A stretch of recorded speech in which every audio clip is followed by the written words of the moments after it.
So you must be thinking, why have I come here and why am I talking to you about politics and feeling?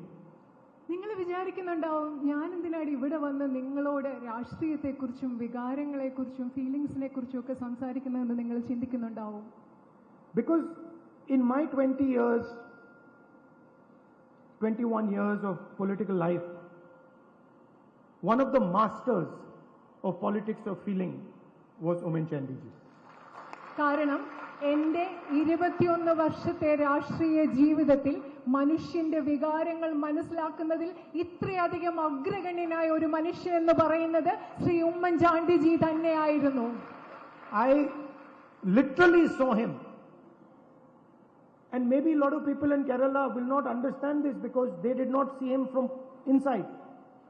I literally saw him kill himself for the people of Kerala.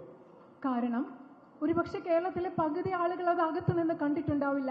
ഞാൻ യഥാർത്ഥത്തിൽ കണ്ടു അദ്ദേഹം എങ്ങനെയാണ് കേരളത്തിലെ ജനങ്ങൾക്ക് വേണ്ടി സ്വയം ഇല്ലാതാക്കിയതെന്ന് അകത്തു നിന്ന് കണ്ട ആളാണ് ഞാൻ.